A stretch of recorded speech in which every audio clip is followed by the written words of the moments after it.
The Nokia Lumia 1020 has a 41 megapixel Pureview camera. So how does it perform? Let's find out right now. Let's get to it.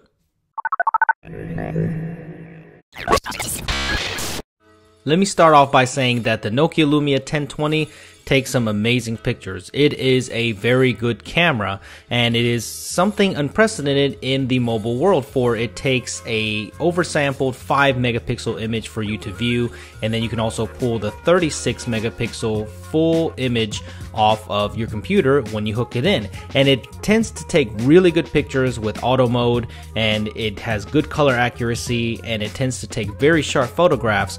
But sometimes you'll find that the focus is not just spot on, and you'll have to tweak it a little bit, but that's why you have the Pro app, so you can get in there and mess around with it. So the ProCam app is really good, very intuitive, and here you can see how that the conditions are a little dark and it didn't get the lighting that it was supposed to, but if you mess around with it a little bit, you can get much better photographs by messing with some of the dials and just kind of setting in. But for the most part, the auto does very well.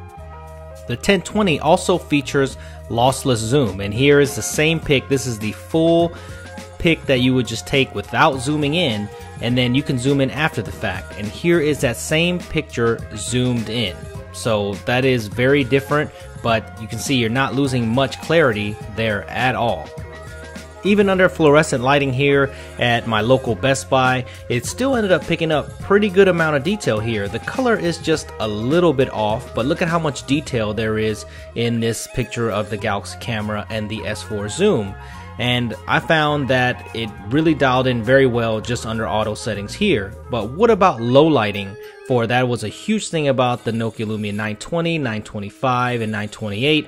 And that succession really carries over here to the 1020 as well. And look at how, and if you could really see where I was and how dark this restaurant really was, this is actually very amazing for the pictures and the low light details that it picked up. It was really ambient lighting in there, really dark too, but it really sharpened these pictures up without much noise at all. And even indoors, it was able to pick up a really good pic here, and I only had the kitchen lights on. So very good on low light conditions and low lighting photographs.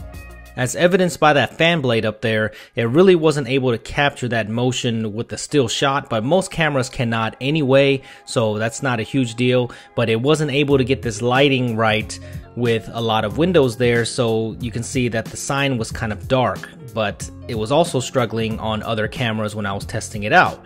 But indoors here, it did very well. It's picking up colors very well, and I think overall these captures are very nice. And when you're looking at these large full res pictures, when you pull them off, you can do a lot with them, and you would be very surprised. It's almost like you can't believe that these are coming from a mobile camera, because they're just so sharp and so detailed. You got a lot to work with. But the camera is not perfect, and you will have some noise in the shots, and some shots will not come out like you want it to. But you have to think, this is a mobile camera, and in landscape it does extremely well. And look at how much detail this is picking up. This is one of my favorite cameras that I've had this year, that I was just able to take and point and shoot. And look at how much detail there is in that leaf and in that bug right there. You can just see every bit of it, and it's just incredible that this is coming from a mobile camera. I can't say it any more than that. It's just incredible that you're pulling these off of a mobile device. Alright, enough about the images. What about the 1080p video? And the 1080p video is fantastic as well, but I've noticed here, like, look at this when it transitions.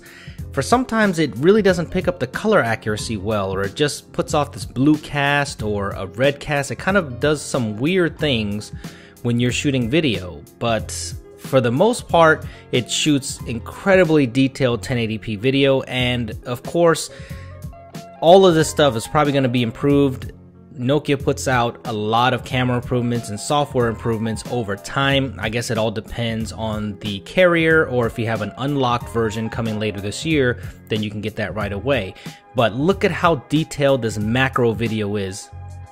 And looking at this video here in really well light conditions, It does really well with white balance and color replication, and it also does very well with autofocus as well. I mean, look at this bug. This thing is going everywhere, and I'm just trying to catch it, and the stabilization is fantastic when you're looking at this video. And look at the autofocus going on here, and it's just really detailed, super sharp, and it's just incredible video. Probably the best 1080p video that I've seen from a device yet.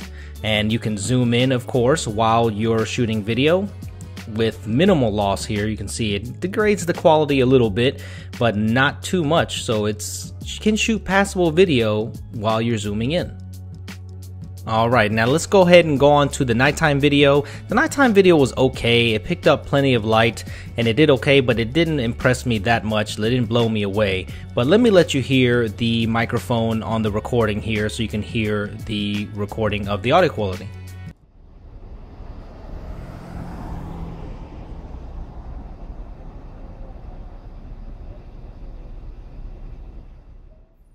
Not too bad on the audio quality, and you can zoom in as well under night video, but for some reason it had a lot of trouble with focusing under night video. And this is not the only sample video that I took that I had problems with the focus on. So you can just tap to focus while that's happening, or half press the shutter key, and it does try to focus, but it still doesn't focus very well.